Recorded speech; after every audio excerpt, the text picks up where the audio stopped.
নমস্কার, পল্লবীর রান্নাঘরে আপনাদের সবাইকে জানাই সাদর আমন্ত্রণ। আজ আমি আপনাদের সাথে টেস্টি হাঁসের মাংস রান্নার কিছু টিপস অ্যান্ড ট্রিক্স শেয়ার করব। আপনারা দেখতে থাকুন। এভাবে রান্না করলে মাংস সফট হবে এবং হাঁসের মাংসের যে ব্যাড স্মেল সেটিও থাকবে না। রেসিপিটি করার জন্য আমি 1 কিলো হাঁসের মাংস নিয়েছি। সেটিকে ভালো করে ধুয়ে জল ঝরিয়ে নিয়েছি। এবার দিয়ে দিচ্ছি স্বাদ মতো লবণ, হলুদ,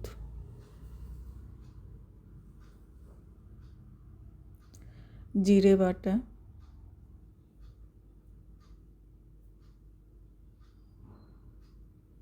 এবং ধনে বাটা।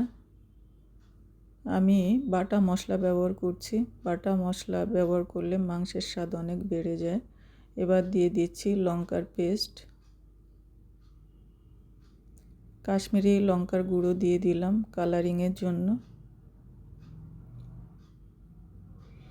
এবার মাংসটাকে ভালো করে মেখে নিচ্ছি। এভাবে ম্যারিনেট করে রেখে দিতে হবে মিনিমাম 1 ঘন্টা, তাহলে মাংস সফট হবে।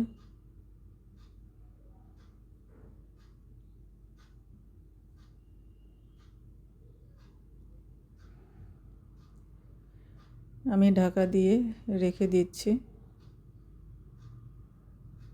এদিকে কড়াই গরম হয়ে যাওয়ার পরে আমি দিয়ে দিচ্ছি সরিষার তেল।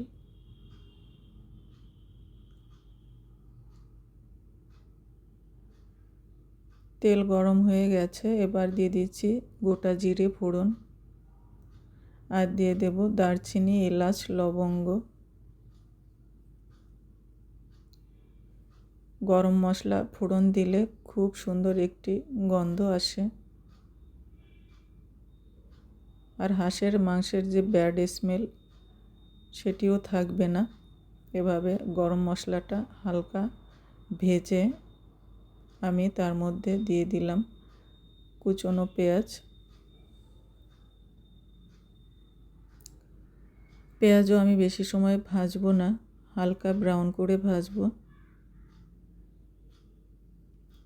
বেশি ভাজলে মাংসের স্বাদ তেতো হয়ে যাবে।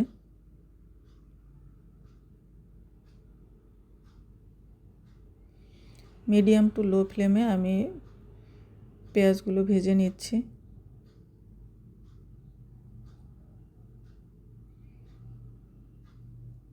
দেখুন আমার ভাজা হয়ে গেছে। এবার দিয়ে দিচ্ছি আদা রসুনের পেস্ট,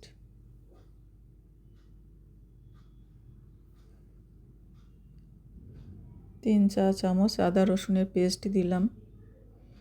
এবার এটিকে ভালো করে কষিয়ে নিতে হবে।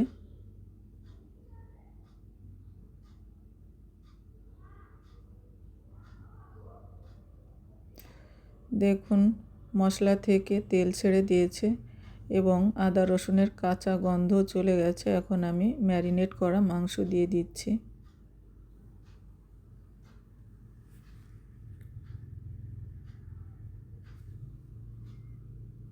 হাঁসের মাংস রান্না করতে একটু সময় বেশি লাগে এবং মশলার পরিমাণও একটু বেশি দিতে হয়।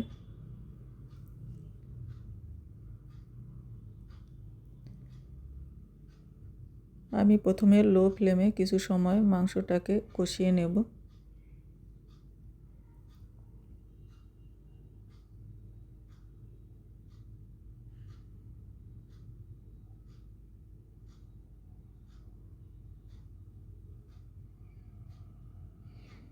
এটি ঢাকা দিয়ে রান্না করতে হবে।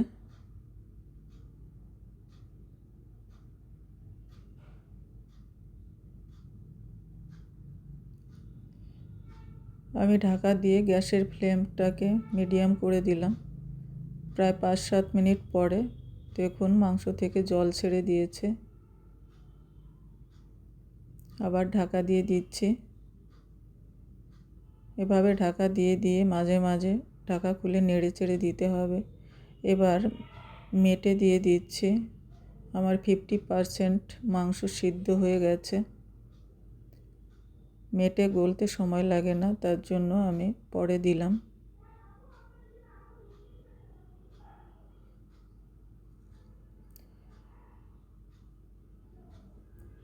আর দিয়ে দিচ্ছি ভাজা আলু।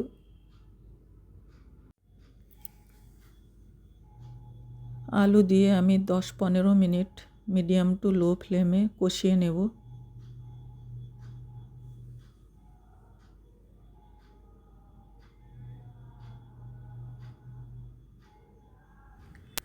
দশ 15 মিনিট কষানোর পরে আমি এখন দিয়ে দিচ্ছি গরম জল। যে কোনো রান্নায় গরম জল ব্যবহার করলে রান্নার স্বাদ অনেক বেড়ে যায়। হাই ফ্লেমে এখন আমি বেশ কিছুক্ষণ যাবৎ মাংস রান্না করে নেব। দেখুন মাংসের ঝোল অনেকটাই কমে আসছে, রান্না প্রায় শেষের দিকে। এখন আমি গরম মশলা বাটা দিয়ে দিলাম।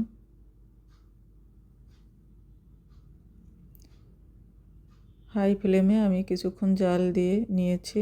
আমার আলু এবং মাংস গলে গেছে। এখন নামিয়ে নেব। আমার এই রেসিপিটি যদি ভালো লাগে আপনারা লাইক, কমেন্ট ও শেয়ার করবেন।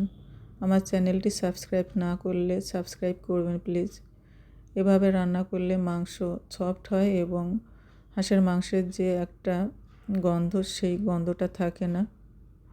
আপনার বাড়িতে অবশ্যই ট্রাই করবেন। এখন আমি নামিয়ে নিচ্ছি। আপনারা গরম গরম পরিবেশন করবেন। ফ্রায়েড রাইস কিংবা সাদা ভাতের সাথে এটি খেতে ভালো লাগে। আজ এ পর্যন্ত। আপনারা ভালো থাকবেন, সুস্থ থাকবেন। আবার দেখা হবে। নমস্কার সবাইকে।